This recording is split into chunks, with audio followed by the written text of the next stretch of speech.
pledge allegiance to the flag of the United States of America and to the republic for which it stands, one nation, under God, indivisible, with liberty and justice for all.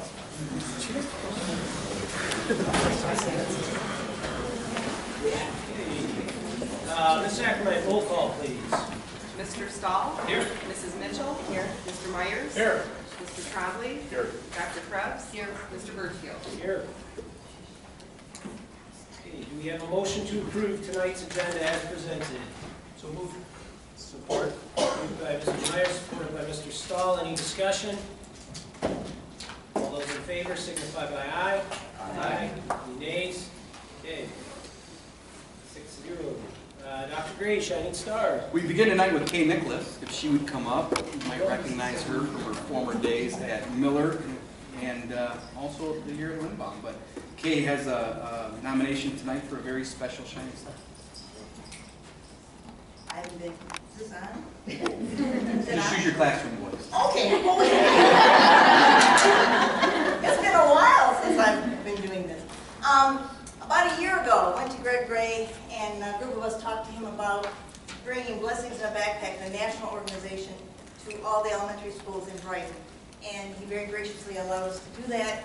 Then Scott Jacobs and I went around to all the different places we thought we could do it, and we finally ended up with this little hole downstairs that if you've been there where all the tables, chairs, and machines are, that's where we are.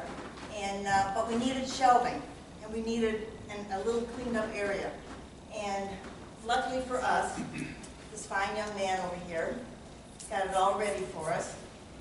And Todd worked very hard all summer building shelves for us and getting it ready. And then he went and helped us get the buckets. He gets them to the schools and just helps us organize it. We couldn't have done it without him. And we thank you for that. And God bless you. All I can say is we're really ready.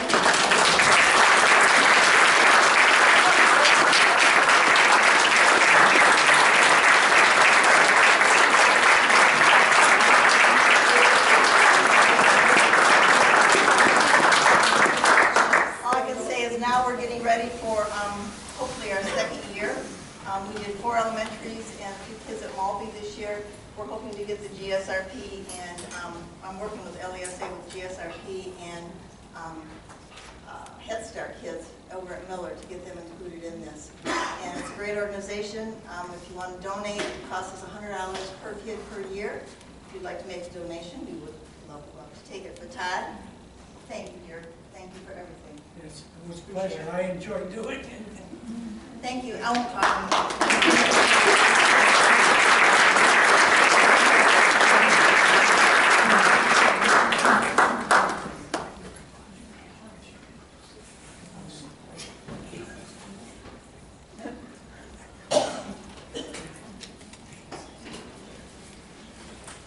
Our second Shining Star, if Lenny Golombieski would step up. We heard they may not be here, but if you know Lenny, he's the owner of Knock 'em Out Pest Control. He was nominated for a Shining Star recognition tonight. Mr. Golombieski offered pest control, about $1,000, to one of our families for free. It was so kind of him. Ms. Fairchild was trying to get the funds. This is who nominated him. However, he said he felt it was more important to help the people in our community. Pest technician went out immediately and will follow up in a month. After that, they will monitor and treat as needed. So another example of a Brighton person helping another Brighton person. So thank you, Lenny, and Knock 'em Out Pest Control.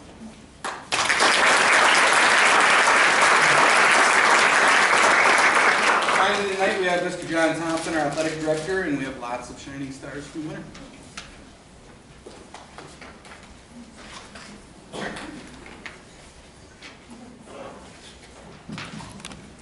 Thank you, Dr. Gray. It's been our nicest spring day to this point. I hate to mention the word winter, but I only do so in the past tense and for a very good cause. Another outstanding year of our student athletes during the winter season representing Brighton area schools in our community. I'm going to start with the sport of boys swimming first. So if any of our boys swim and dive athletes are present, please come on up and those flags here as well.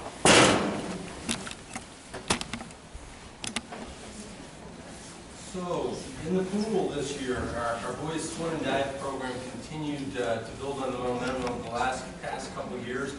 A large number of relays and individual state qualifiers for the state finals. Our 200 medley relay, which was composed of John Luria, Drew Hansel, Anto Essayan, and Christian Koss, represented us at the state finals, finishing 16th. The 200 freestyle relay finished 10th, which was a new VHS record.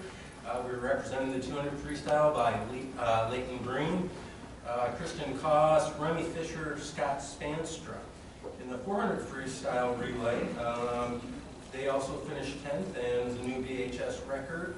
Representing us in the 400 was Scott Spanstra, Remy Fisher, Leighton Green, and Drew Hansel. We had individual qualifiers.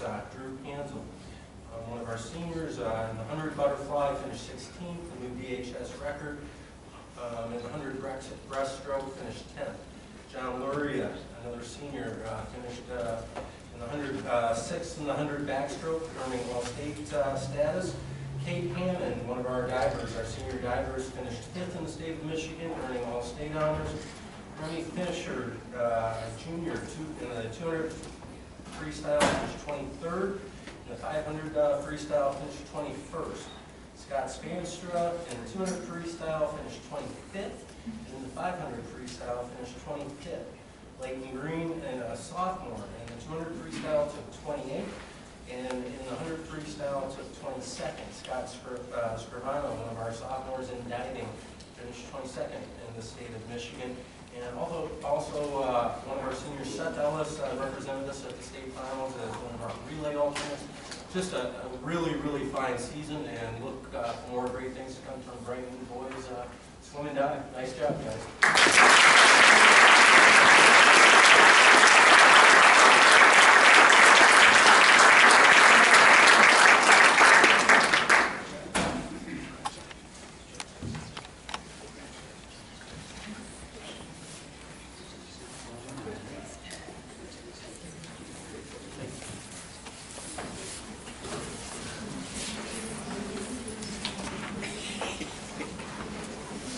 Our girls gymnastics program continues to represent at the state finals event as well.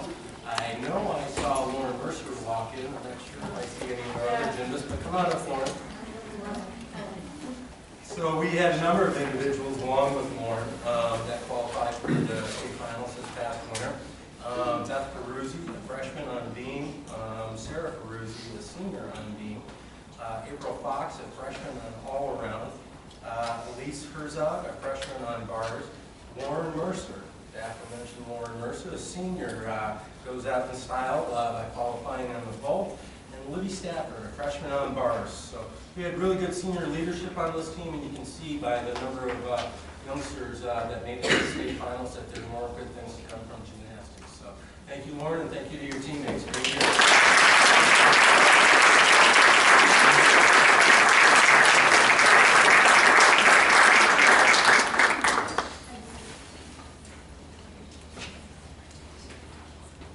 We're going to switch to lanes now. I don't know that I saw Megan or Haley walk in, but we had two, yes, okay, yes, sir. We had two individuals qualify for the state final. So Megan Staley, a senior, finished 34th, and Haley Hale, also a senior, finished 54th and represented us not only with excellent performances, but as they always do with class at the state finals. So thank you for doing such a great job. Thanks.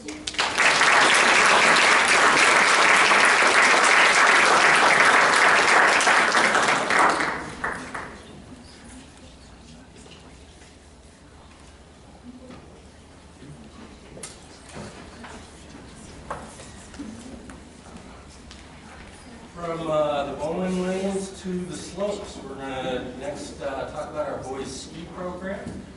Don't see Coach Street here. I'm not sure that I see any of our skiers here. I also know they play some other sports as well. But just a couple highlights about this group.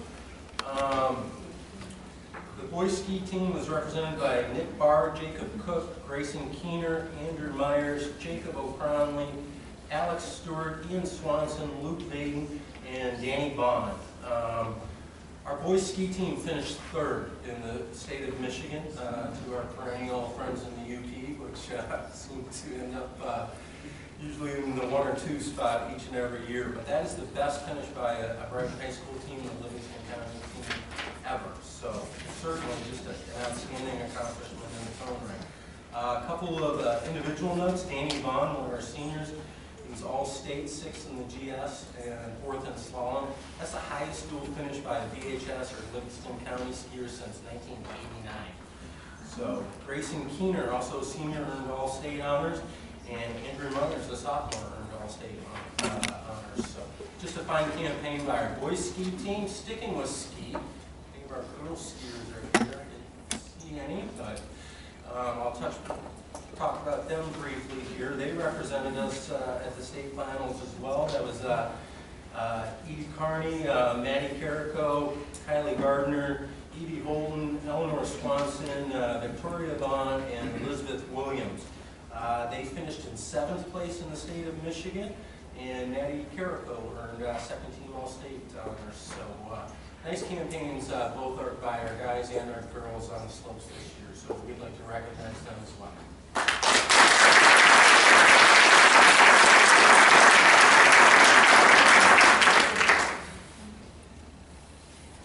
So we're going to switch from the slopes to the mats and talk about our boys wrestling program.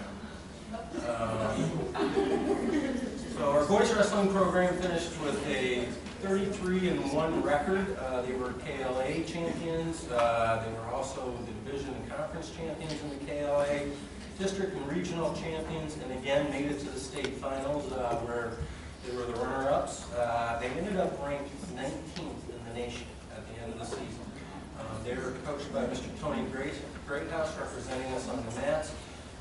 Were Harley Byrne, Aiden Brown, Dane Donabedian, Colby Ford, Sam Freeman, Victor Grabowski, Josh Greathouse, Luke Kainer, Eddie Homrock, Drew Hutchison, Zach Johnson, Logan Kern, Ben Manley, Greg McCormick, Justin Miller, Antonio Nas, Waylon Newton, Brett Newton, Carson Plum, Brian Shafee, River Shetler, Mason Schrader, Aiden Smith, Luke Stanton, Andrew Starbowski, Grayson Stevens, Kyle Dess, Ethan Walters, and Randy Wheeler. Just a couple more notes for your information about our wrestling program. We talked a little bit about the team accomplishments. In terms of state placers, we had 14 regional qualifiers. That's a new school record. We had 13 of those 14 move on and qualify for the state finals. And out of that 13, we had 12 state placers, which that earns you all-state status. So our state qualifiers were Harley Byrne at 160, Colby Ford at 285, Luke Stanton at the 215-pound weight class, Grayson Stevens at 189, Dane Donabedian at 160, Victor Grabowski at 152, Rhett Newton at 140, Zach Johnson at 135, Mason Schrader at 119, Sam Freeman at 119, and Aiden Smith at 103, all earning all-state. Bringing home a state championship. We've had an individual state champion before in the sport of wrestling. We have not had multiple state champions in the same year. So at the 125-pound weight class, Eddie Homrock, a junior for Brighton, brought home a state championship, and senior River Shetler at 171 brought home a state championship. So just a really phenomenal season by our boys wrestling.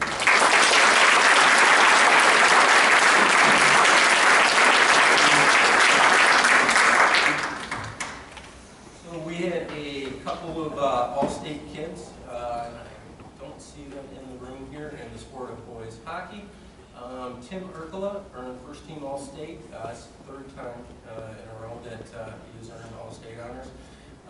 Was again a member of the Michigan Dream Team back-to-back years. That's never happened before. And Will Jentz also brought home a second-team All-State award. So nice job by those two young men. We're going to talk about our Brighton Pom and Dance program real quick. I don't see those ladies with us either, but they finished 8th overall out of 100+ teams at Nationals in Orlando, Florida.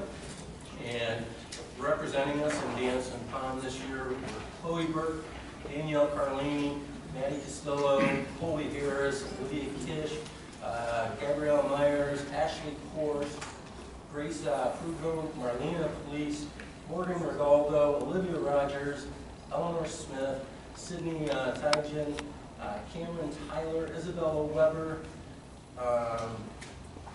Alex Weber, McKenna Wofield, and Olivia Zabrowski. So 8 out of 100 teams at Nationals in Orlando. That group really rebounded and had a great season.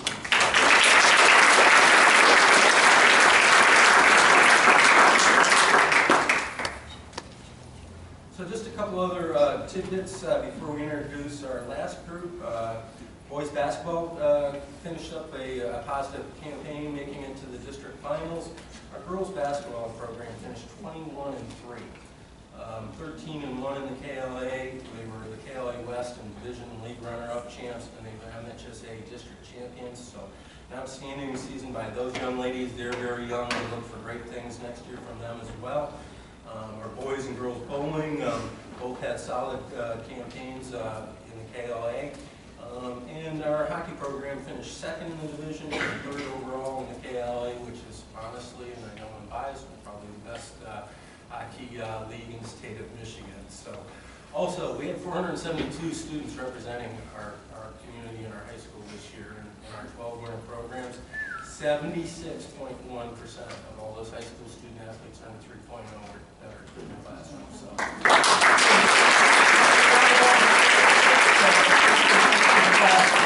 Outstanding.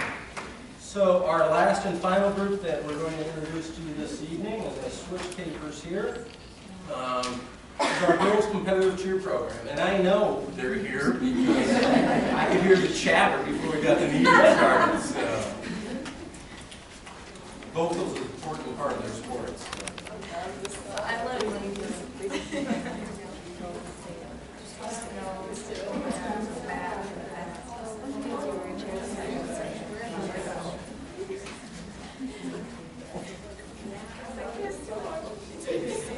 So the Brighton High School girls competitive cheer team, they were this year's KLA champion, and they were the MHSA district champions. And when we went to the Deltaplex over on the west side of the state for the state finals, they finished 4th in Division I.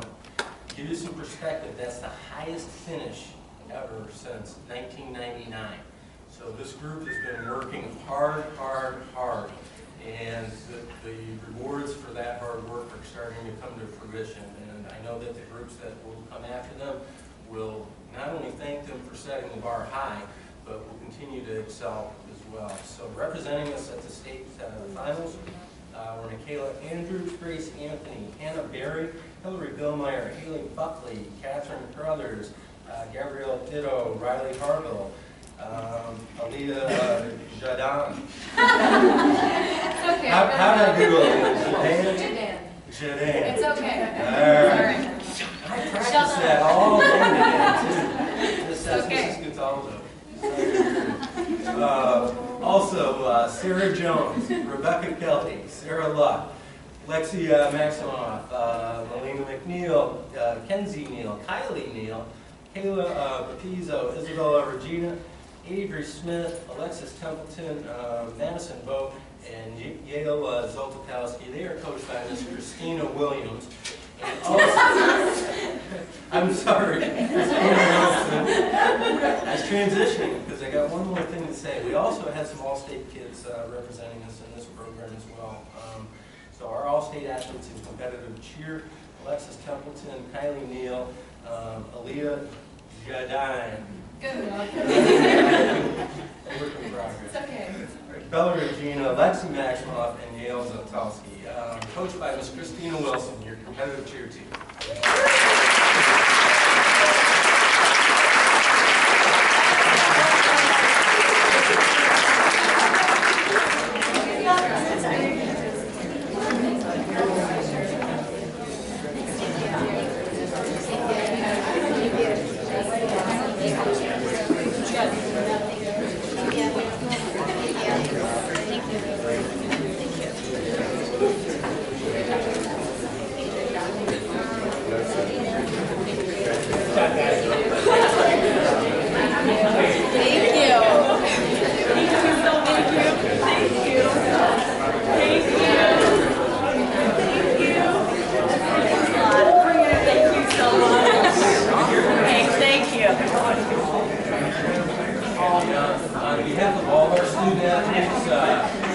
know that they are grateful for the support of the board, our administration, our faculty, staff, and their support of awesome support that they get from the community of Brighton. So on behalf of all of our student athletes, thank you.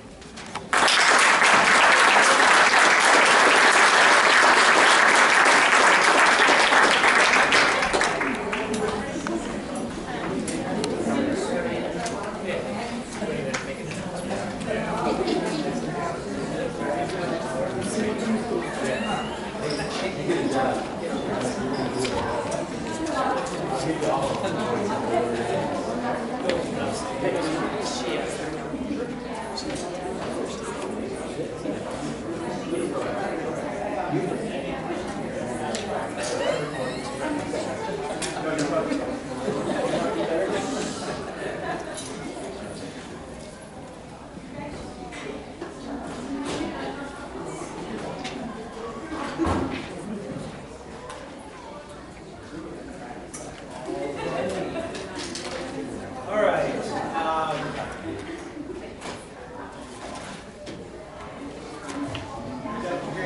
Anything else on Chili's? That's it, thank you.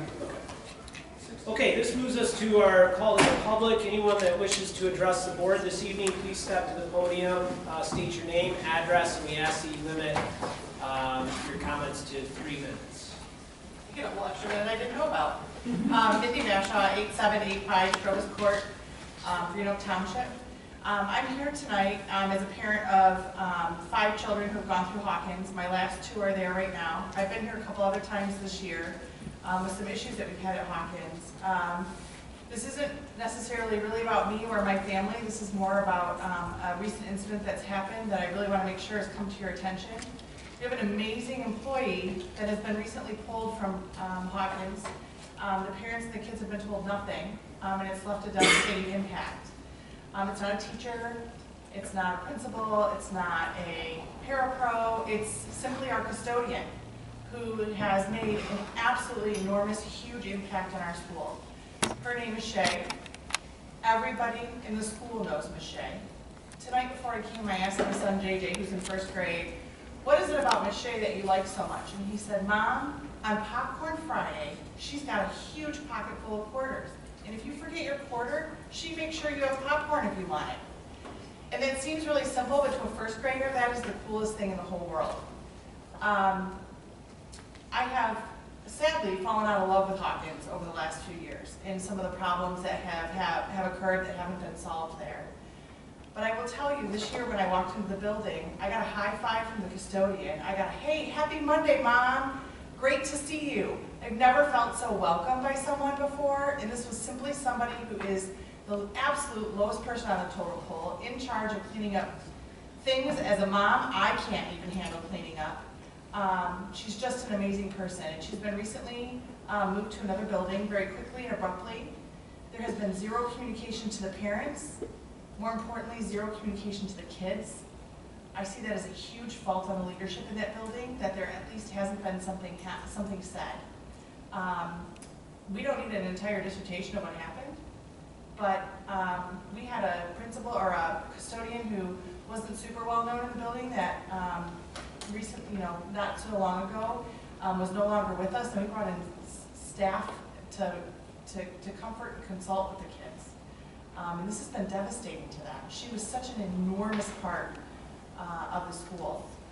There's a couple other parents that are here to talk about Ms. Shay and some of the impact she had and what some of the people are doing. But this is yet another red flag of things going wrong at Hawkins.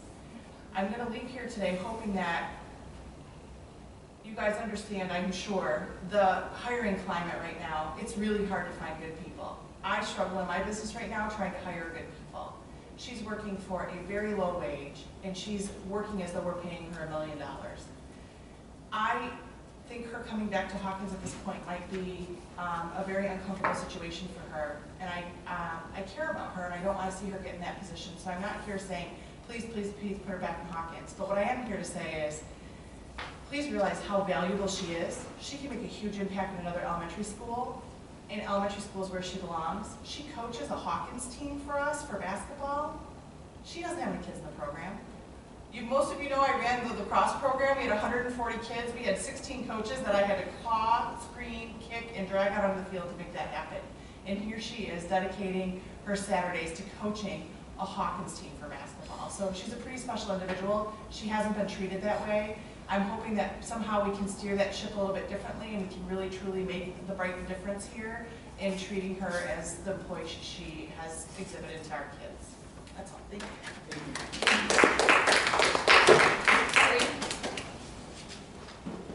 Hi, Kara Totero, 4095 Dominion Boulevard.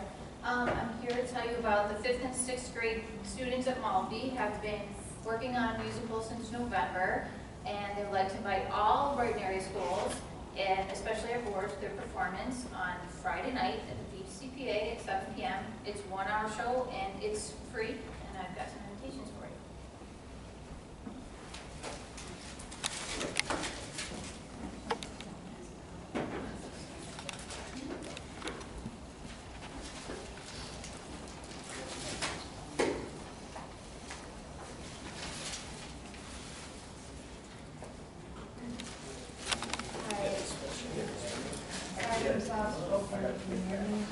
Thank you.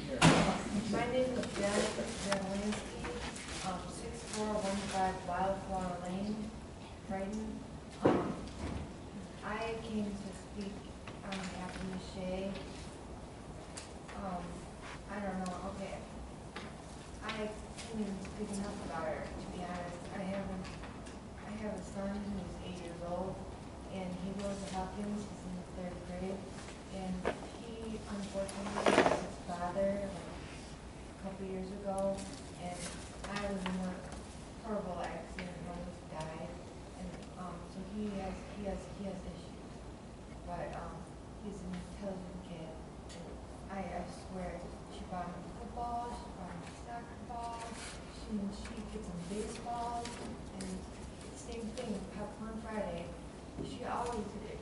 Give me a quarter so I have to ask Michelle, Mom, all the time. She seriously, and then yeah, he's been out of town in Florida with his grandma, and then we just had to walk to 7-Eleven yesterday or the other day, and she pulled over and she was crying. And Mason gave her a hug, and she's like, I'm not gonna say anything. I can't say anything, and I was like, but I can't go back to work.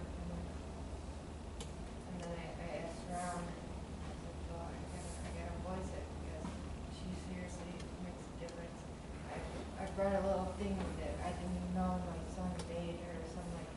I don't even know what it is. It's some like Avenger Ziploc baggie because I just dropped it off at his grandma's. And she's like, here, basically this for Michelle. So I don't want to get. But my son seriously is so attached to her. He's gotten so many people ripped out of his life that he has become attached. Me, when he was 5 months old, he lost me. I was in the hospital for like 2 years. I was in coma and stuff. And then his dad died like 4 years ago. And then, please, you can't do this. He really loves Michelle. And I think she does a hell of a job.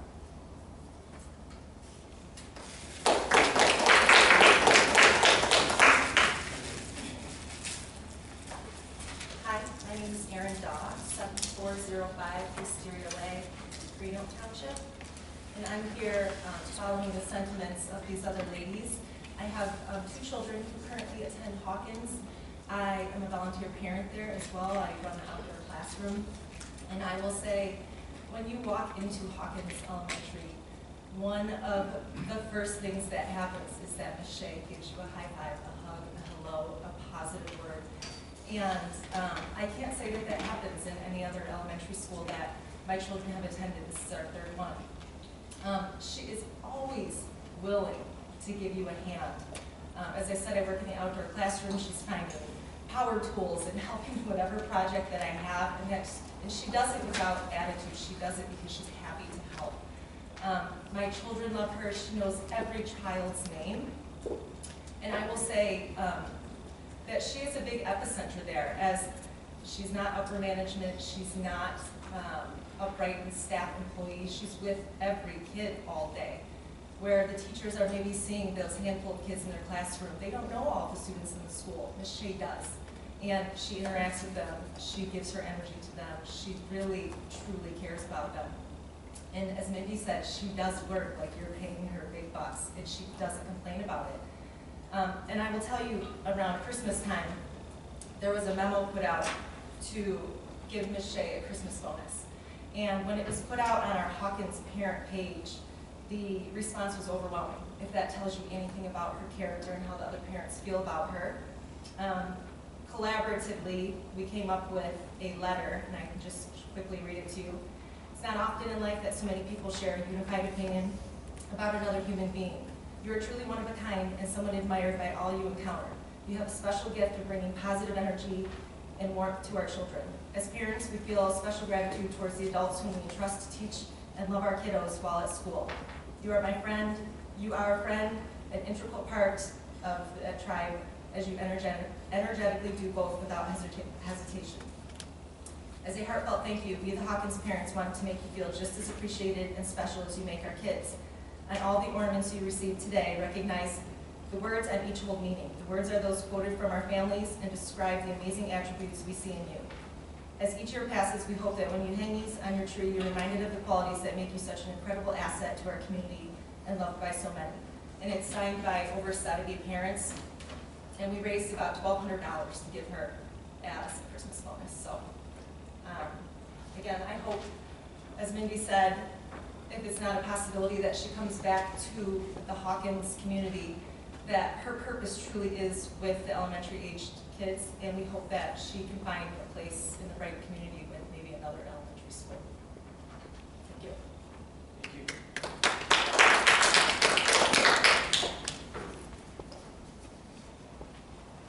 Hello, my name is Tiffany Daly, 8841 Strovis Court, Brighton. And I have two boys who are in the Brighton schools, one of whom is at Hawkins. And I didn't prepare anything today, but I did want to come on behalf of Ms. Shea just to support her and send the sentiments of the other moms who have spoken earlier. My son, Kyler, is in 3rd grade, and he just thinks the world of her. He plays basketball, and she wasn't his coach, but she just is touching these kids' lives. She goes so far above and beyond what's expected of her. As the other mom says, she knows every child in that building. She has such positive energy, just breathes life into those kiddos, and she just loves on them, and is just such a positive influence on them. And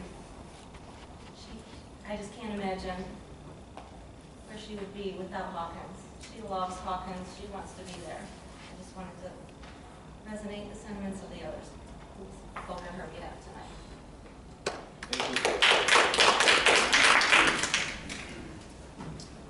My name is Melissa Dowding, 10012 Scotts Pine Drive in Brighton.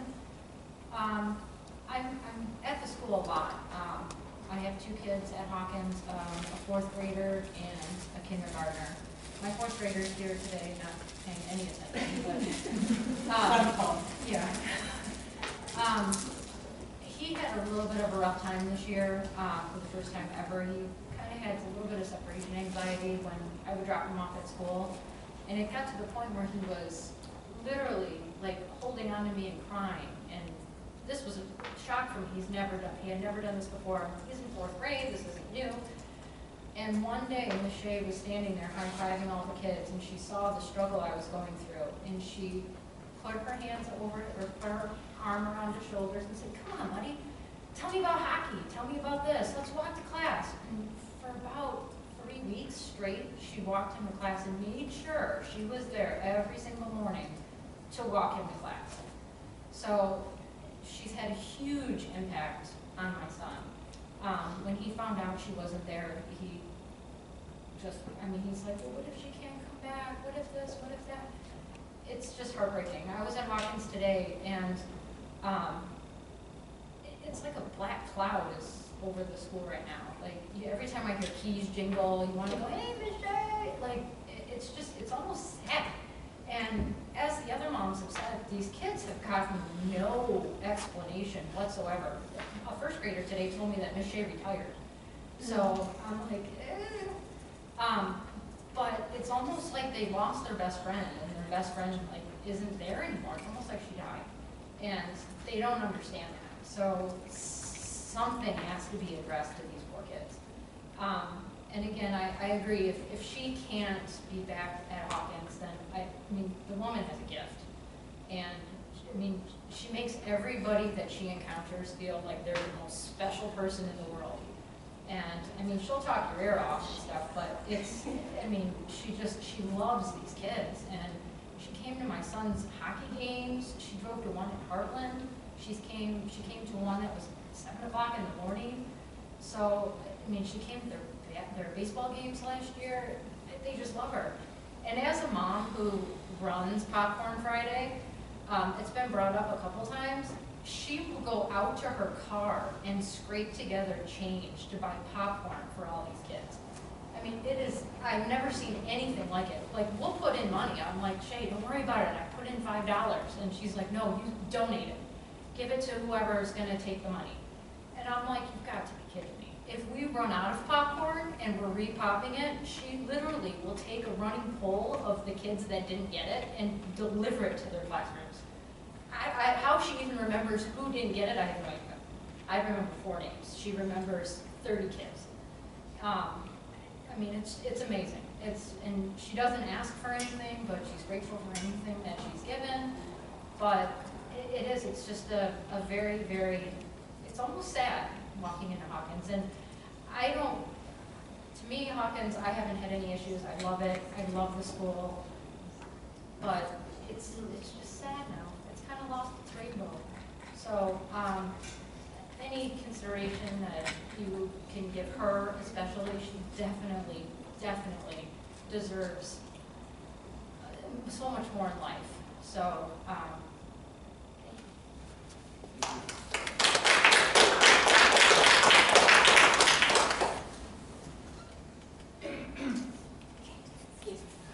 Hi, my name is Catherine Lip, 9463 Huron Heights Drive, Norfolk, actually. I'm also here to speak on behalf of, for Miss Shea. I have 2 kids at Hawkins, a 3rd grader and a kindergartner. And I just really want to reiterate what a lot of the other parents have said, that Miss Shea is truly, truly very special. She has been a celebrated member of the Hawkins family. She has been an integral part of the Hawkins community. She really goes out of her way to make every kid feel special, and not just the kids, the parents as well. You know, she knows the kids' names. She knows, you know, the parents' names, not necessarily my first name, but she knows whose kid I belong to, or what kid I belong to. And we've seen her, you know, the mornings and afternoons. We're school of choice, so I'm there to drop my kids off at Friendship Center in the morning, and I pick them up in the afternoon. And, you know, she's there every single morning. During the winter, she was there clearing the sidewalks, and she wasn't doing it with a grumble about her. She was there. She was happy to do it. She needed to get those sidewalks clean for those kids. They are definitely a priority for her. She was there in the dunk tank when we did the family picnic in the fall. You know, she was getting dunked, and Mrs. Healer were getting dunked. That's how important she is to those kids. They auctioned off time to spend with Miss Shea at that, I think it was the family picnic. This is how much she means to those kids.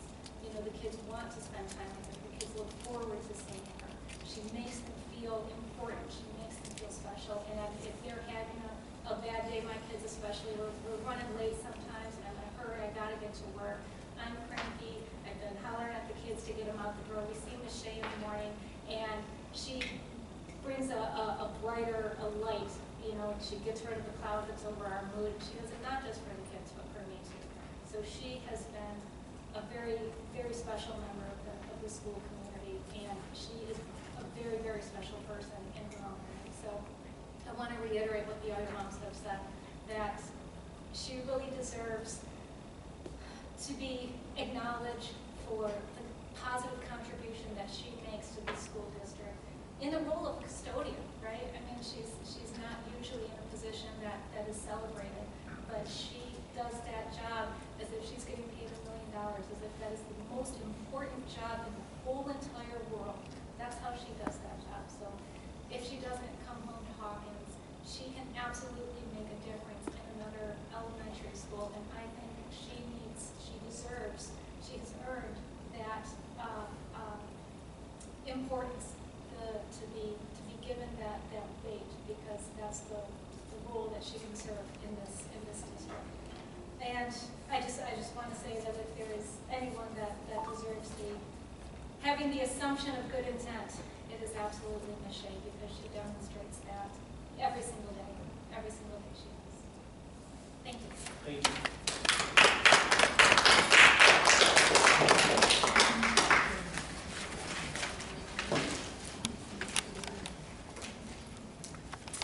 Okay, that'll close the call to the public and move us into superintendent report. Dr. Gray. We start tonight with our student representative from the Bridge, Gavin.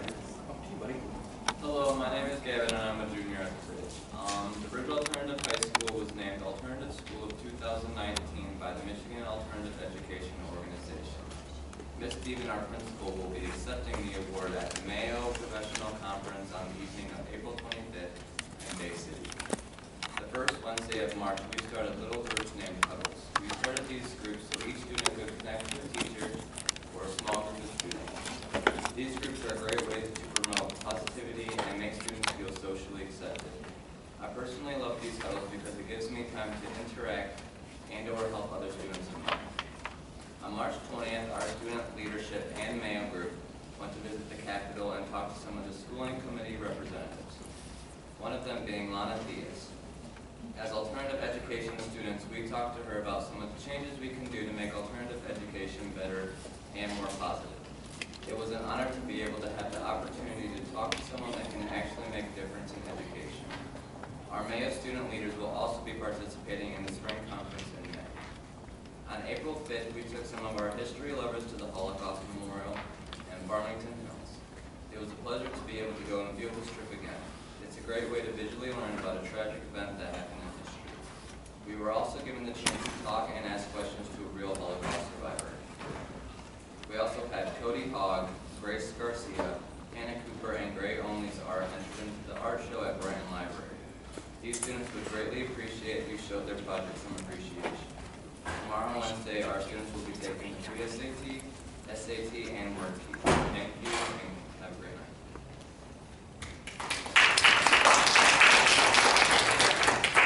Thank you, Gavin, and congratulations on your school, our school, getting the Alternative High School of the Year Award. That's the second time in 4 years. That's a pretty tough feat to accomplish. It's because what you guys are doing there with the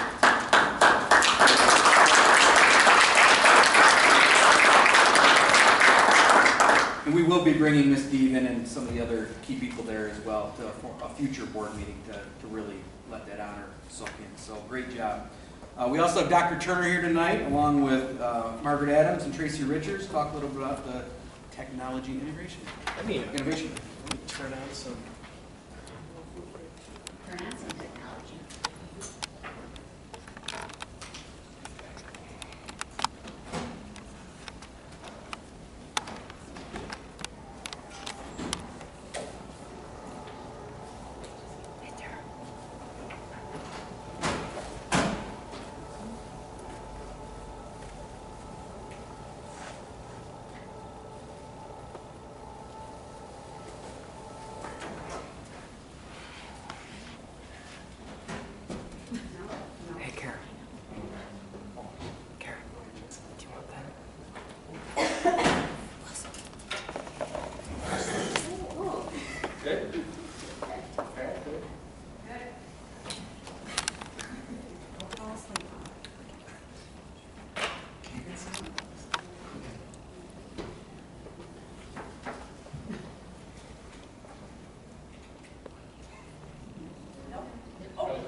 Just wait a second, I'll see if one of my adapters will work.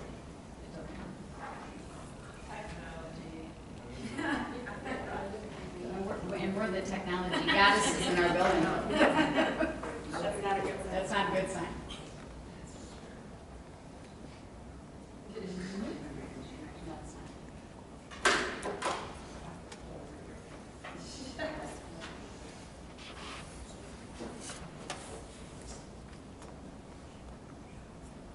Margaret said that was an adapter from the initial The original, rollout of the the bond. original rollout, not a good thing.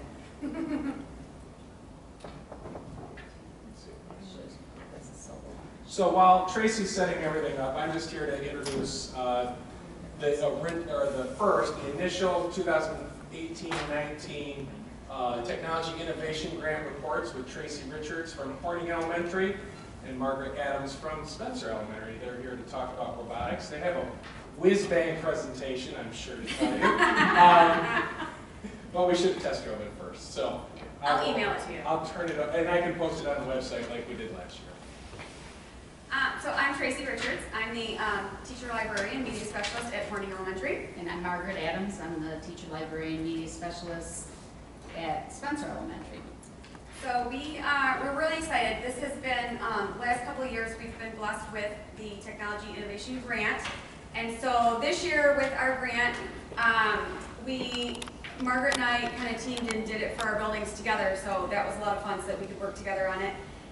The first thing we did was the Teach Wonder robotics course, and it was 12 hours of professional development. It was coding and robotics with the Dash and Dot robot. So if you remember us showing you what those robots look like, the little blue robots that the kids can program with, and we teach them all the basics of computer programming. So the professional development included transforming daily instruction, engaging students in computer science, teaching them to collaborate and problem solve, and the whole process of how computer science has changed in the classroom over the last several years. And we've incorporated it into our curriculum through robotics during our STEAM and Makerspace Week. The last week of every month, we see all of our students, just to let you know, all of them for 45-minute blocks every week, JK all the way through 4th grade. And the last week of every month, we dedicate to robotics and STEAM, and so a lot of hands-on circuits and stations. And then all students, JK through 4th, got to engage in these lessons for Dash and Dot. So that was the first part of our grant. The second part was we were able to get some Dash Robot Challenge cards, and these were more for our 2nd, 3rd, and 4th grade students. They teach the fundamentals of coding through the fun robot games. They learned about loops, events, conditionals, sequences, and more while they played with the robots. And there were 24 challenge cards in each pack, and so we pulled these out at STEAM stations for, like I said, our 2nd through 4th graders. And our kindergarten, 1st grade were not happy that they couldn't use the cards. They were a little too advanced for them. They used the robots, just not the cards. But we did something special for our younger students. So the third part of our grant this year was the Little Bits STEAM kits. These were really cool STEAM kits. They were very expensive, so we were really blessed to be able to get them. Basically, you have 3 students per kit. They work on these together. Oh, there we go.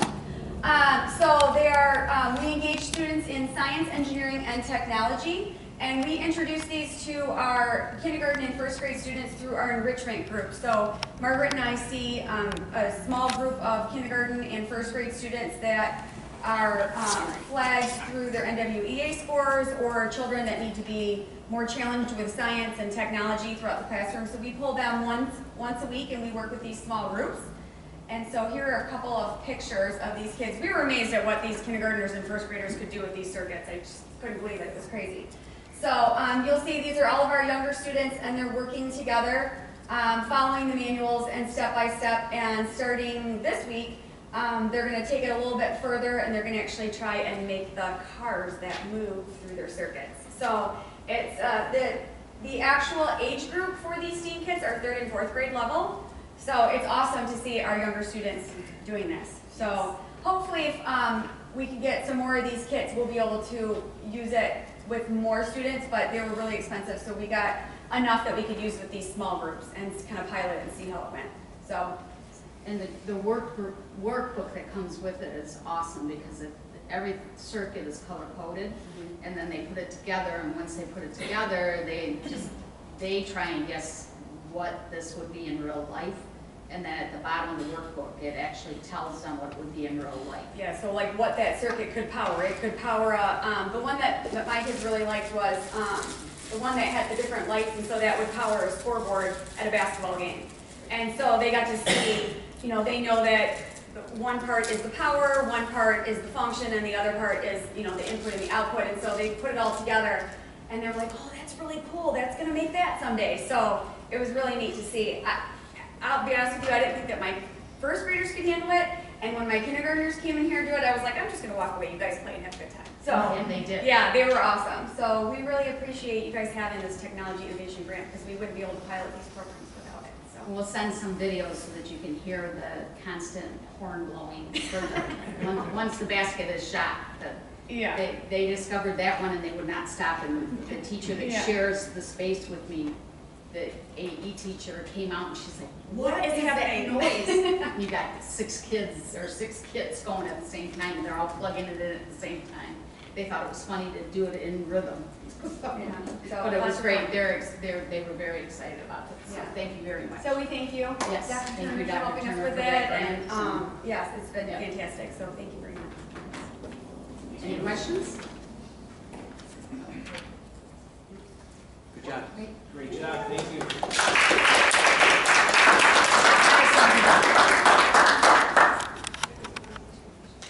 Our last presentation tonight, this was one that was requested by the board about a month ago. We have Paula Halstead from our transportation department to give a little overview of where we're at now, the things we've explored in terms of other options, and kind of where we're headed for the future. And I haven't talked to Paula at 3:30 a.m. for what, a couple weeks now? So knock on some wood, so that's great. Get a little rest. Thanks for being here, Paula. Well, thank you for inviting me. My name is Paula Halstead. I'm the Director of Transportation for Brighton Area Schools. I started driving a school bus in Brighton in 1988. During that time, I also trained drivers and I checked stops. I did that for 23 years. I dispatched for 5, and presently I'm finishing up my 3rd year as Director for Transportation. We've been looking at tiering Maltby and elementary routes to reduce the student ride time. I enlisted help from Eric Petrie. He's Associate Supervisor of Specialized Transportation and the router for all of LESA. Also received input from Marcy Baker from Wayne Risa. She's a transportation business analyst.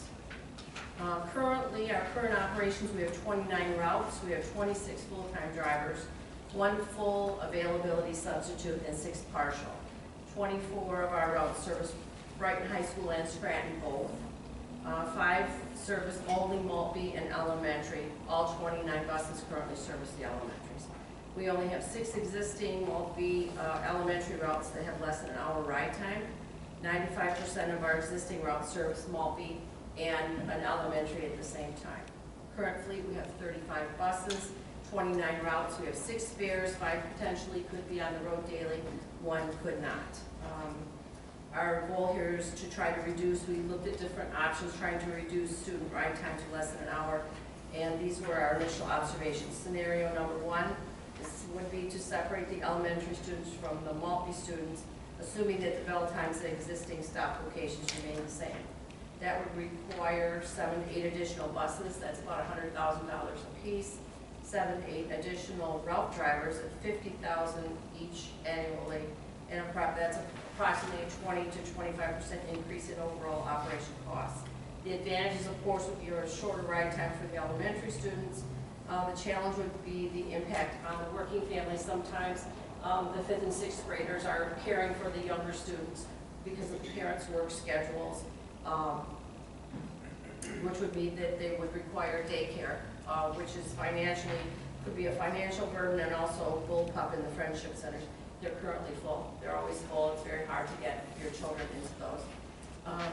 Challenging staffing demands and maintaining staffing has been a challenge over the last several years. The current 83% coverage rate has been the rough average.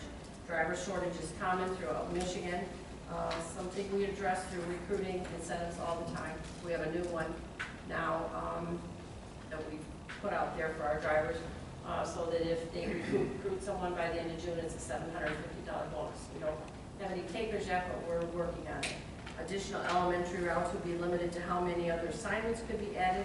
This makes the package hours lower and increases the difficulty in filling positions, and additional buses needed.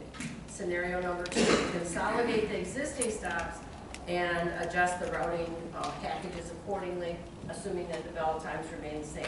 Currently, there's an average of almost 40 stops on each route.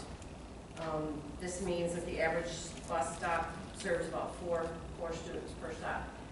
The problem being that if we don't have enough staff to cover a route, then we have to divide this route up and put some stops on this route and some on that, which increases the size and then, of course, the time. Where safe and appropriate, we could reduce the number of stop locations to streamline the route packages. Many subdivisions in high populated areas, they're serviced by multiple stops. It's a result of legacy stop locations and accommodating parent demands. These areas have safe and accessible walking paths. The advantages are more efficient route paths mean shorter ride time for elementary students, reduces stops, will shorten ride times overall. There's no increase in staffing or fleet size, provides expansion room for new housing development that we have going on in our community as well. The challenges, the existing stops would be changed and may cause anxiety. I assure you would cause anxiety for parents and students. Shorter route packages for the driver means lower hours and may impact our employee retention. We can't implement this in mid-school year, so it's something that would have to be done during the summertime. Flexibility of arrival times is limited because of our students that require and are eligible to receive breakfast in the morning at the schools. Scenario number 3, leave the existing structure in place and continue to look for specific improvements. A majority of the Brighton area school families are at least tolerant of the current structure, and many favor it. Combining the Maltby and elementary students as currently done helps working families avoid complications with their morning routines and avoid daycare needs. Existing stops will be left in place. The department is currently in the process of identifying and planning improvements to adjust current routes. This is ongoing and organic. We do it every year. We try to accommodate what we can, but also be financially responsible at the same time. Despite some elementary students riding for over an hour, there is no documented increase in behavior or academic loss. Challenges, we might not be able to address all elementary riders that are over 1 hour ride. This won't directly address the small number of parents, concerned parents about this. It does not address increase in ridership due to housing developments. Near-term ideas, parking lot flow issues at Maltby and Horning. Spencer's also a big one. Parent traffic increases the amount of time it takes for us to get our buses in and out of these buildings. You could discuss adjusting bell times and or building assignments, and continue to provide parent options with elementary ride times to meet the bus at other locations to address ride concerns. So we do that when we're able to do that and a parent has requested that we help them out. These were the results from Wayne Risa. Each tier requires an average of 67 minutes due to the geographic size of our district. There are 2 ways to accommodate the 3-tier scenario. Increasing the fleet, drivers and buses, to allow traffic to run simultaneously, or change the bell times. In the past, Brighton had 2 middle school buildings, Scranton and Maltby, with defined attendance areas. Now, with students attending grade-specific buildings, it's necessary for us to transport our students from the entire district to Scranton or Maltby. Option to increase the fleet buses is problematic currently, and in the recent past 2 years, we've not been fully staffed due to the shortage of drivers.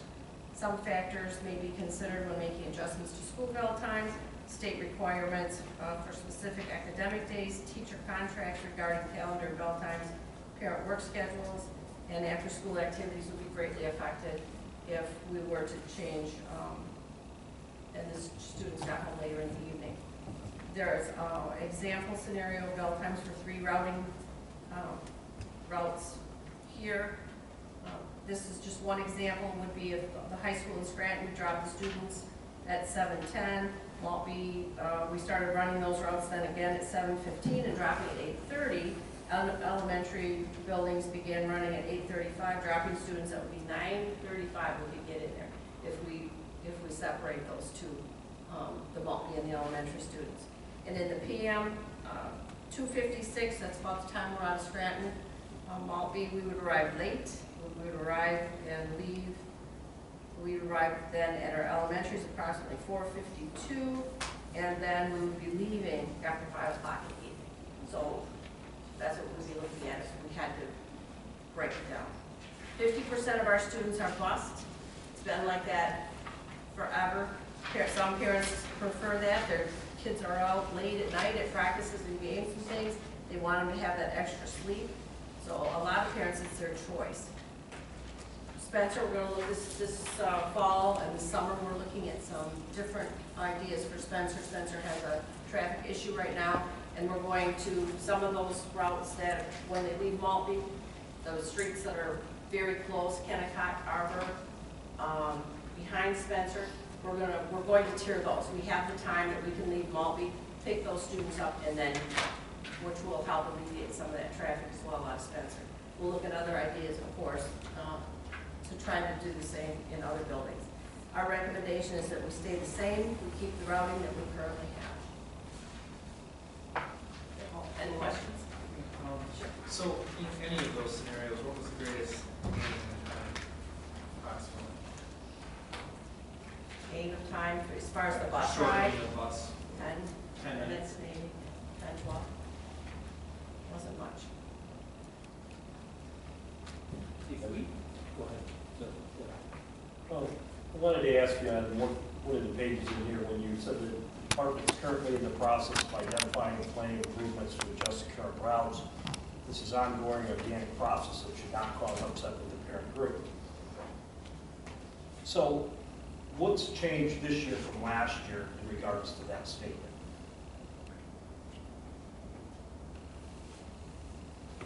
We change routes every year. So every year some routes are changed depending on who's going to ride the bus and who isn't going to ride the bus. And we don't really know that until the first 2 weeks of school are up. Because some years people ride, some years they don't. So by the end of the first week, we have a pretty darn good idea on who's going to ride. And then by about the end of the second week, we have most of the routes done and we consolidate buses, we change bus numbers, we change routes, we change bus stops. We do all that stuff in about the first 2.5 weeks and then kind of roll from there. Well, when it talks about the process of identifying and planning improvement, I would think there'd be more to it than just who's riding the bus and when they're riding it. But that dictates the whole route. I guess my point being is that every year we have an issue, it seems like at the beginning of the year with buses. So in anticipation of the next year coming up, you know, it seems like here every year you're working on this organic process of trying to identify these things. Is it really any different from year to year? And if you really come up with any solutions that actually work? We constantly, it's constantly a work in progress. We work on it all the time. If we see that there's an area that maybe we have a stop that would be better off on another route, and maybe that would help, you know, make things more flow more easily, we do things like that. We're constantly looking at things. And then under near-term ideas, it talks about address parking lot flow issues at Maltby and Horning. I'm assuming that when the parking lots were reconfigured, you were part of that conversation. No, I was not personally, no. You were? Betty was here. Betty was here, I'm sorry, okay. But we had actually had people come in and look at traffic flows and do those types of things. That's the best case scenario of what we came up with when those parking lots were. People follow the arrows, it would work a lot better. But my point being is, obviously, our parking lots were landlocked. You know there's really not a lot to change because we can't go out and change county roads and do things there. So there's those constraints and boundaries that we have to live within. Right. So just what other issues are you addressing at Maltby and Horning? Yes, if it says you're addressing the issues, what are those issues there? We are looking at a study now. I'm talking to some parents and different groups, and we're going to present that perhaps we get a sidewalk at the back of the building rather than trying to drop them in the middle. I think that would give us a better flow. Okay. Trying to convince parents that it's a good thing to put your children on the bus. It's safer than cars. Well, I think that's a lot of convincing you're gonna have to do. But remember though, this district's bus 50% of Well, the that's my students for the point. last 50 years. Yeah, right, nothing, I don't think it's gonna change. That might just be our number. You Yeah. know, now, I think it again, probably is. and I know ride times have gone up and down in that 50 years, obviously. But as far back as we can look, it looks like about, and the people we talk to that have done the routing. Again, our biggest challenge in the first 2 weeks of school is when I get phone calls, and then I don't get phone calls after the first 10 days of school, is typically who gets on the bus, who doesn't get on the bus. We talk probably 10 times in the first 10 days about switching this stop, switching this route, consolidating this bus, bringing more people here and there, trying to maximize the number of kids on a bus. Some of the routes just geographically take a certain amount of time. It just is what it is. Well, I guess, I was happy to hear you had this idea about the new sidewalk in the back, because again, you're thinking of ideas of things to do, because we can't change the parking lot, or the flow, maybe the direction or something, but, so, to me, that's a great thing to hear, that there may be a solution, right? Right. So then after Maltby, there's other schools as well that I'm hoping you're thinking about, right? Yes, absolutely. Okay, and we'd certainly like to hear those ideas as they come up. Okay. Thank you. Any other questions? What do you need from us? If we could help you solve the problem of keeping bus times under an hour for every kid in this district, if that's the end goal, that's utopia. What can we do to help you make that happen? I need drivers and I need buses. Or more buses. Or a reduction of stops. Really, the biggest one would be a reduction of stops. How many more buses? Maybe 8. 8? And that's $100,000 each, $50,000 to put a person in Right. Yeah, we can work on that. I'm just saying what it is. Yeah, so buses and drivers is what. My biggest obstacle is drivers. Find people to put in, if we have buses, I don't have people. Okay. Do you think as a district we've gone far enough to go out and hire just new drivers? Absolutely. We've tried everything. We've had open houses that no one showed up at, that we have well advertised. We have advertised on Indeed. We have had advertisements in the Livingston County Press. LESA did do some advertising with WHMI. We hand out flyers. Mr. Stahl has provided space for us to do that, talk to people at different functions in the community. I don't know. Are we competitive in the market with our Absolutely. wages and benefits? If I could understand, approximately $18 an hour or something like that, right? But how many hours a day do they work? Most of our employees work about 30. So about 30 a week. 27.5. So it's not a full-time job for them. And then if they pick up athletic travel, but we don't get many that pick up athletic travel because they're all doing routes. So any right after school stuff typically doesn't happen. That's why most of it gets shipped out. I just have a question. Isn't one of the biggest challenges for implementing a reduction in stops, particularly in the rural areas, are because many of our subdivisions don't have sidewalks? Is that a factor in, or maybe we just may ask this, what are the biggest challenges in going that direction with reducing the number of stops, particularly when we're talking about the routes that are in the more rural areas? That is an issue because if they're too far apart and there are no sidewalks, that does become a safety issue. A lot of times, even in our subdivisions, in this day and age, we have parents that call in and say, for example, there's a dog that's not properly taken care of, and I fear for my children's safety. There's a person across the street maybe that they know has some mental issues. There are just, or bullying. We can't walk by their house because we can't get along with them. I hear it all. And, we of course want to keep top priority, keep our children safe. So we work with parents to provide stops that not only we think are fair, but that parents can live with as well.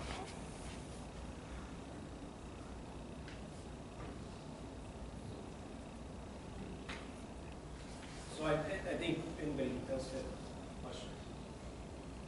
I appreciate you putting this together and presenting this to us. I think all of us need an opportunity to probably digest and look through this in a little bit more detail. And I think Ms. Hackermight, everybody in the board is in agreement. Maybe this is a topic on our next workshop for some further discussion. And I know Ms. Reed will want an opportunity to review this as well. So more to come, and we'll do some follow-up after that. All right. Great. Thank you very much. Thank you. Andy, could I just ask that when we do have presentations like that we could get this material first, maybe in advance, so we can review it, instead of sitting here reviewing it where they're trying to talk, that we have some time first, so then if we have questions, we can turn them on. Thank you. That's all we have. Great. I want to, Ms. Halstead, did you put this together? Yes, myself and Eric Petrie and Okay. a couple other. I want to thank you for putting the material together. I agree with Mr. Trombley, and that's a valid point. But most importantly, I want you to know that this is helpful. So thank you. Okay.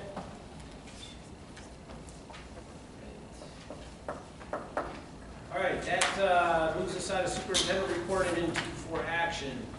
Item A, regular meeting minutes of March 11th, 2019. Do we have a motion to approve? So moved. Moved by Mr. Trombley, supported by Mr. Myers. Any discussion? Okay, all those in favor signify by aye. Aye. Nays? Passes 6-0. Last one, did we? I think everybody was here last time. Oh, that's right. I think it was the meeting before, right? Yeah. Special. Oh, yeah. There you go. Sorry. Item B, special meeting minutes of March 13th, 2019. Do we have a motion to approve? So moved. Moved by Mr. Trombley, supported by Ms. Mitchell. Any discussion? Okay, all those in favor signify by aye. Aye. Oops, I can't. I'm an abstention. Okay, pass. Any nays? Okay, 6-0-1. 6-0, yeah, 6-0. 5-0-1. 5-0-1. Thank you. That's right. You are, thank you.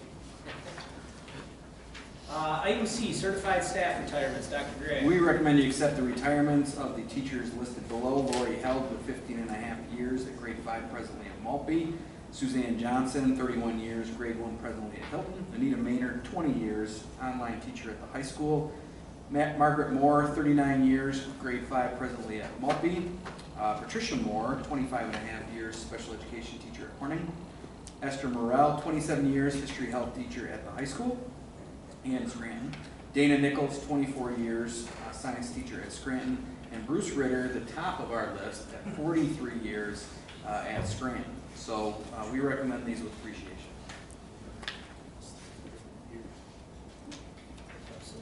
Do we have a motion to approve? So moved. Reluctant. Moved by Mr. Stahl, supported by Mr. Trombley. Any discussion? I just want to extend deep gratitude to all of these staff who, some of which have committed, in some cases over a lifetime, to some people even a close to, I guess a little bit less, but almost to a lifetime, and some people even up here on this board. So great job, and certainly we're going to miss a lot of expertise that's walking out the door, but very well deserved. So happy retirement. Okay, all those in favor signify by aye. Aye. Any nays? 6-0. Yes. Item D, certified staff resignation. Dr. Gray. We recommend that you accept the resignations of Lisa Johnson, 11 years, special ed teacher, who presently is on leave but is not coming back in the high school, and Holly Allen, who has 5 years into the district, was a grade 3 teacher on leave at Horning, who also is not coming back. Again, with appreciation. Okay, do we have a motion to approve? Moved by Mr. Myers, supported by Mr. Trombley. Any discussion? Okay, all those in favor signify by aye. Aye. Any nays? 6-0, passes 6-0. Item E, leave of absence request. We recommend you approve the leave of absence of one Nicole Spencer, a .5 FTE junior kindergarten teacher with 13 years of service in the district. She's requesting this additional one for the 1920 school year, and this is her second consecutive year on paid leave. She has been communicated that this is the standard presently, and we are reviewing that policy as we move forward. Okay, do we have a motion to approve? So moved by Mr. Stahl, supported by Mr. Myers. Any discussion? Okay, all those in favor signify by aye. Aye. Any nays? Passes 6-0. Item F, donation, VHS Robotics and Science Olympiad. Great. Per our policy 7310, disposition of surplus property, we'll recommend that Brighton area schools dispose of the accumulated technology of electronics recycling vendor. You see the facts and statistics listed below that specifically identify what are the items, and there are pictures that follow. We have taken the feedback that we received the last couple of months. Hold on, you're... Something's messed up here. Yeah. Oh, I missed, I'm sorry. Donation, One ahead. well, let's just flip it since you did it. Yes, we recommend that you accept the donation, or the Electronics recycling. Okay. I don't want to read that. Do we have a motion to approve? So moved. Moved by Mr. Myers, supported by Mr. Trombley. Any discussion? Okay, all those in favor signify by aye. Electronics recycling. Aye. Any nays? Okay, that passes 6-0. All right, back to item F. Yep, backing up, donation to robotics at the high school and Science Olympiad. We recommend you accept the donation of $15,500. $15,000 to the VHS Robotics program and $500 to the Science Olympiad. This all comes from Eberspacher North America Inc. If you recall, they've been here in previous years giving this particular presentation of how excited they are to be a part of this program. A program that won the Mason tournament last weekend. This weekend we'll be heading to Saginaw for the state championships, and then a week later we'll be heading to Cobo Hall for the world championships. So send your well wishes towards that particular team. Make sure the robot stays together, and please accept this donation as we move forward with creating a bigger and bigger team. Well, since that was brought up, just they're in third place right now in the state out of 556 teams or whatever, right? Because they just won in Mason on Saturday. So I think they're already qualified for the world championship at Cobo. So exciting. Yep. That's great. Okay, do we have a motion to approve? Moved by Mr. Stahl. Supported by Ms. Mitchell. Any discussion?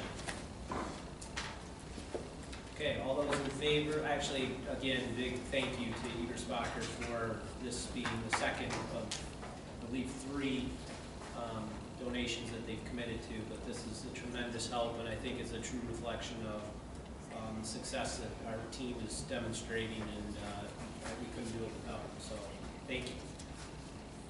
Okay, all those in favor signify by aye. Aye. Any nays? Passes 6-0. Item H, Neola policies, tech phase 4, February 2018. They should look familiar. We've been over these a number of times, but we have put them through the committee. Dr. Krebs, Ms. Mitchell, and Ms. Reed and myself, as well as a couple others, have poured through these. You have the recommendations in front of you, and we recommend them as presented. The next batch of policy will be coming to that committee as well in the very near future. We'll run the same process, and then I have a May meeting set up with our policy group for the next batch. That's where we're at. We have a motion to approve. Moved by Mr. Stahl. Sorry, Mr. Trombley. Any discussion? Question, did this process work well with the... I think it did. I'm seeing laughing, so I'm trying to... Well, he was asking if I enjoyed it. Oh. Nobody enjoys college. Yeah, let's... Did it seem to work well though, in terms of the vetting and the conversation in that space? I think it did, because I feel like it's been thoroughly vetted, gone through it, it's been very carefully. So, anybody else has some insight? I'll take your word for it. Yeah. All right, good. We'll take that as a success. Yeah. Keep it up, please. Okay, all those in favor signify by aye. Aye. Any nays? That passes 6-0.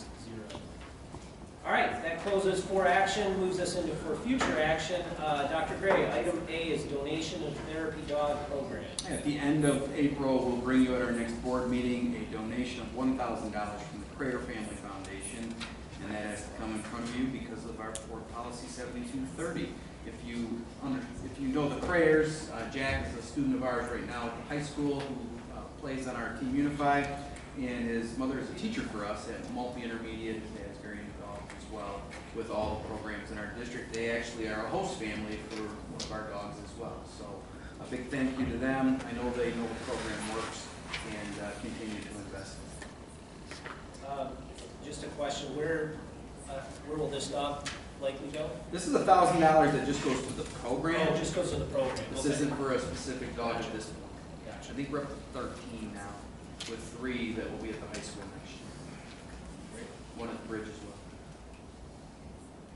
So all the schools have something. Either one there or earmarked that is in training and coming soon.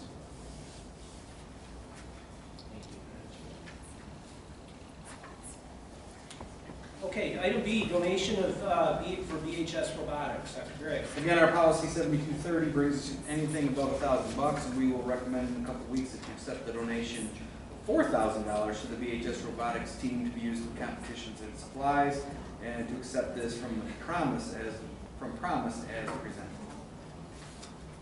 Now, the company very interested. Is this firm located in East Grand River? I think so. Is that? I think so. Brighton Township? No, yeah, right by the fire station there? Yeah, I know where you're talking. Just, yeah. Okay. What is Promise? I'm just curious what they I do. just got this, so. They're like a skilled, or like a work skills facility or whatever. Yeah. They've been there for quite a while. Yeah. Yep. Seems like every day somebody's jumping on board with this. Yeah. Exciting. That's great. Item C, bus disposal. Dr. Gray. For board policy 7310, disposal of property requires board approval. We're requesting that the board consider approving buses for disposal. It's just one bus, bus 34. It is a 2005, and it has 169,334 miles. No longer roadworthy. Sorry, and we'll be scrapping that out after you hopefully approve its disposal. I think it was last year when we went through this process, we looked at, one of the first responder agencies, I think, had expressed interest. Is there We'll check interest again. again this year? Usually we put it up for public auction first. Okay. Very few, just so we go through the process. Very few people bid on it unless scrap metal is really high. Sometimes people buy them to turn them into things that take the sporting units, but it's very rare. Because the engines are usually, we don't let them go until the engines are shot. And you can't really weld them anymore, so that's kind of where this one's at. So we'll go through our normal stepping process from a bid to a disposal to a donation. Okay.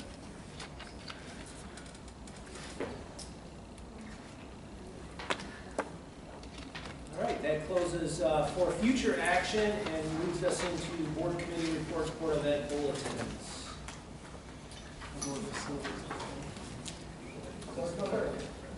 Facilities committee meeting, last meeting, we discussed having 4 companies for our construction management firms. We'll be going through 4 of them, reducing that down to, after going through an interview process at the committee level, to 2.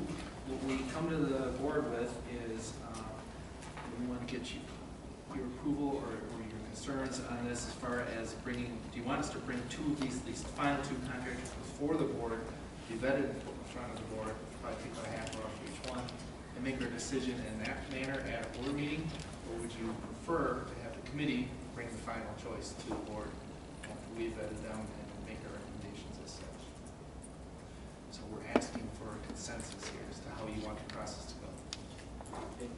And just to add on to that, there's an RFP process that'll go out, so the Went out vendors. Friday. They went out Friday, okay, so they'll bid, and then they'll go through a vetting process. The thought is to go through the vetting process with the committee, and our question is do you want us to bring the two finalists here to go through the final decision?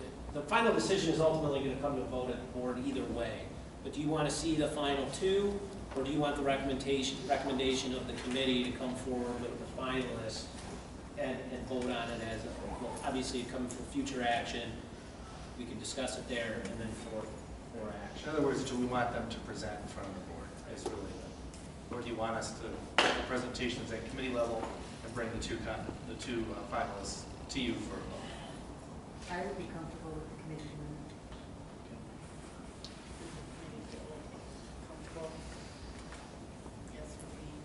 Well, we've also developed, Dr. Gray developed a scoring template that I'm sure. Yeah, I feel the same way. I mean, obviously, we have RFPs for many facets of our purchasing, and we don't require everyone to come in and make a presentation. So I think the vetting process is satisfactory from my perspective.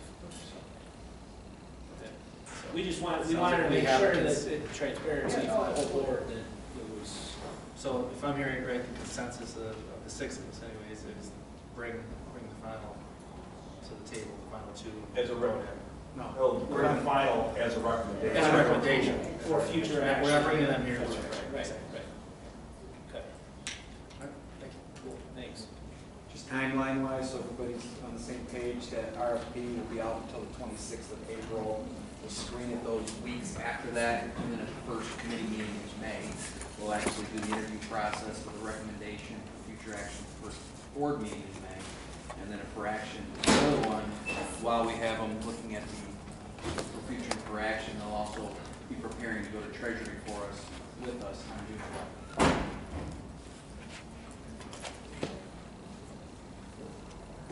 Yep. So the HR committee met about 3 weeks ago. Really the sole topic of the meeting was to address the pending selection process for interviews for the new position for Assistant Superintendent of Human Resources. Basically the problem that we were presented with, and Dr. Krebs and Ms. Reed and I attended a committee meeting with input from Ms. Kennedy and Dr. Gray.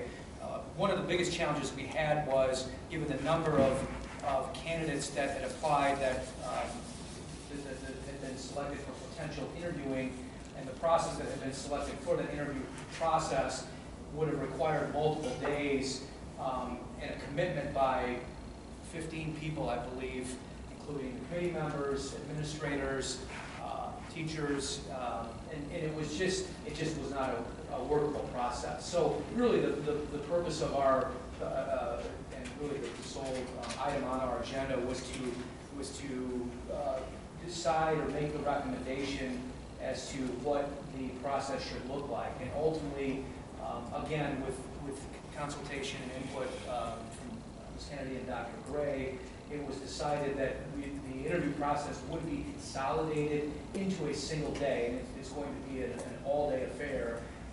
You're basically going to have the same group of participants who are going to be interviewing the candidates, and the streamlined process, we think, will ultimately result in a more informed recommendation for the finalists that will be recommended to be further interviewed.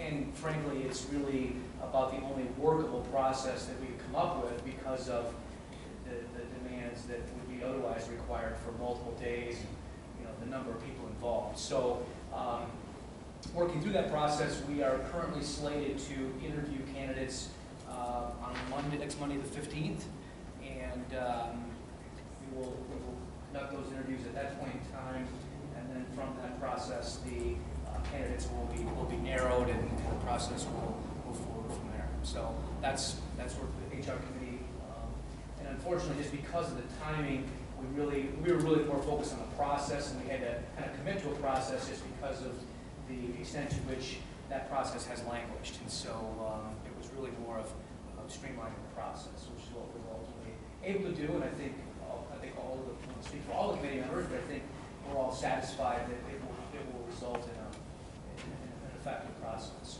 So Good, sounds great.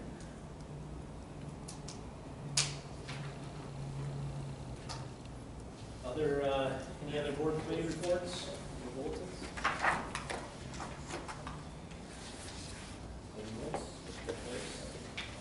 All right. Our next regular board meeting is Monday, April 22nd, 2019 at 7 p.m.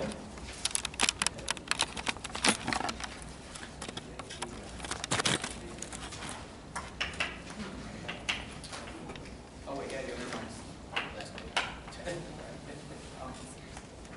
I make a motion to enter into closed session for the purpose of, this is the approval of the minutes. Sorry. Yeah, that is. For the approval of the March 19, 2019 closed minutes. So March 11th. Yep. March 11, 2019 closed minutes, sorry. That's still on. Support by Trump. Yep. Did you get that? Yes. Okay. Okay, Mr. Birchfield? Yes. Dr. Krebs? Yes. Mr. Trombley? Yes. Mr. Myers? Yes. Mrs. Mitchell? Yes. Mr. Stahl? Yes.